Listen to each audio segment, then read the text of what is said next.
Bismillahirrahmanirrahim. Assalamualaikum warahmatullahi wabarakatuh. Perkenalkan, nama saya Firdasari dengan NIM 2303015064 dari kelas PJKRB Angkatan 2023, Fakultas Ilmu Keolahragaan dan Kesehatan, Universitas Negeri Makassar. Nah, pada kesempatan kali ini saya akan memaparkan sedikit materi tentang cedera sprain. Nah, di mana cedera sprain atau keseleo adalah cedera yang terjadi pada ligamen, yaitu jaringan ikat yang menghubungkan antara tulang di sekitaran sendi. Nah, cedera sprain juga ini biasanya disebabkan oleh gerakan yang tiba-tiba seperti terjatuh, terpelintir, atau saat kita melakukan aktivitas berolahraga yang melibatkan perubahan arah yang cepat. Adapun gejala yang umumnya akibat cedera sprain, nah seperti itu meliputi nyeri, bengkak, memar, dan juga keterbatasan gerak pada sendi yang terkena.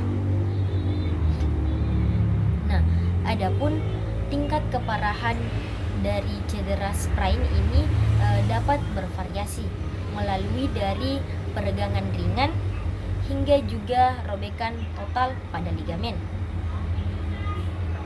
Nah, pengobatan awal untuk cedera sprain ini juga biasanya melibatkan metode RICE,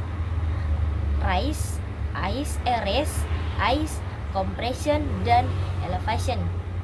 Nah, di mana metode RICE ini bertujuan untuk mengurangi nyeri dan juga pembengkakan, serta dalam kasus juga yang lebih parah, terapi fisik ini atau bahkan pembedahannya ini mungkin diperlukan untuk memulihkan fungsi sendi. Nah, pentingnya kita untuk mengenali antara perbedaan antara cedera sprain dan juga strain, di mana strain ini melibatkan cedera pada otot atau tendon. Untuk mencegah cedera sprain juga dapat dilakukan dengan pemanasan yang baik sebelum kita beraktivitas olahraga. Nah, untuk juga menggunakan peralatan yang tepat dan serta juga memperhatikan teknik yang benar saat kita melakukan aktivitas berolahraga. Serta cedera sprain juga ini dapat terjadi di berbagai sendi, tetapi yang paling umumnya terjadi pada pergelangan kaki, lutut, dan juga pergelangan tangan. Serta adapun penyebab dari cedera sprain, yang pertama itu gerakan tiba-tiba. Nah, di mana gerakan tiba-tiba ini aktivitas yang melibatkan perubahan arah yang cepat ataupun gerakan-gerakan yang tak terduga. Yang kedua itu kecelakaan. Contohnya itu seperti kita terjatuh ataupun terpelintir saat kita berlari ataupun melompat. Yang ketiga itu kelelahan otot. Nah, otot yang lelah pun juga dapat meningkatkan risiko cedera yang yang lelah juga itu dapat meningkatkan risiko cedera saat kita melakukan aktivitas olahraga. Serta adapun gejala-gejala pada cedera sprain, yang pertama itu seperti nyeri. Nah, rasa sakit yang dapat bervariasi dari ringan hingga parah. Yang kedua itu bengkak. Nah, pada pembengkakan di area yang terkena akibat peradangan. Yang ketiga itu memar, di mana memar itu merupakan perubahan warna pada kulit yang akibatnya pendarahan di bawah kulit. Yang keempat itu keterbatasan gerak, di mana kesulitan dalam menggerakkan sendi yang terkena cedera. Serta adapun tingkat-tingkat keparahan dari cedera sprain, di mana tingkat pertama itu atau tingkat 1 di mana peregangan ringan tanpa robekan ligamen atau gejala yang minimal. Yang kedua itu atau tingkat 2 di mana robekan sebagai ligamen dan nyeri dan juga bengkaknya itu lebih signifikan. Tingkat 3 atau di mana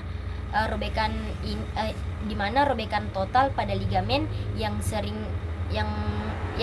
disertai dengan ketidakstabilan sendi. Nah, pengobatan dan juga pemulihan pada cedera sprain ini menggunakan metode RICE, di mana rest itu istirahat. Nah, kita juga harus menghentikan aktivitas yang menyebabkan cedera dan diberikan waktu untuk pemulihannya. ICE atau S. Nah, kita juga harus mengompres area yang cedera dengan es selama 15 sampai 20 menit setiap 1 sampai 2 jam untuk mengurangi nyeri dan juga pembengkakan. Serta compression atau kompresi, di mana kita harus menggunakan perban yang elastis untuk memberikan tekanan pada area yang terkena cedera dan juga untuk membantu mengurangi pembengkakan pada area yang cedera. Elevation itu atau elevasi, di mana kita harus mengangkat anggota tubuh yang cedera itu di atas level jantung untuk mengurangi pembengkakan pada area yang cedera. Yang kedua itu obat anti-inflamasi, di mana kita juga harus ketika kita ingin melakukan pemulihannya itu kita juga harus mengonsumsi penggunaan obat seperti ibuprofen untuk mengurangi rasa nyeri dan juga peradangan. Yang ketiga itu rehabilitas. Nah, di mana setelah fase awal pemulihan itu terapi fisik untuk memperkuat otot dan juga meningkatkan fleksibilitas. Serta adapun pencegahan dalam cedera sprain ini, yang pertama itu kita harus melakukan pemanasan. Nah, kita harus melakukan pemanasan sebelum kita berolahraga untuk mempersiapkan otot-otot dan juga sendi-sendi kita. Yang kedua itu kita teknik yang benar. Nah, kita harus menggunakan teknik yang benar dan tepat saat kita berolahraga untuk menghindari cedera. Yang ketiga itu peralatan yang sesuai. Nah, di mana kita juga harus menggunakan seperti sepatu dan juga peralatan yang sesuai untuk jenis olahraga yang akan kita lakukan. Serta dengan kita melakukan pemahaman yang baik tentang cedera sprain, kita juga harus dapat lebih siap untuk mencegah dan juga mengatasi cedera sprain ini dengan dengan efektif. Nah, jadi kesimpulan yang dapat saya tarik dari materi cedera sprain ini yaitu di mana cedera sprain ini adalah kondisi umum yang dapat terjadi pada siapa saja, terutama bagi orang-orang yang aktif secara fisik, yang dimana terutama bagi orang-orang yang aktif secara fisik dalam berolahraga.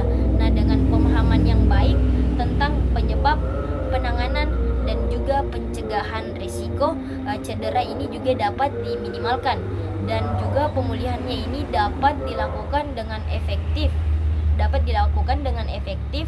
Dan jika kita mengalami cedera sprain, kita juga penting untuk mengikuti langkah-langkah penanganan yang tepat, dan juga kita harus berkonsultasi dengan profesional medis jika itu diperlukan. Nah, mungkin itulah yang dapat saya sampaikan. Kurang dan lebihnya mohon dimaafkan. Wassalamualaikum warahmatullahi wabarakatuh.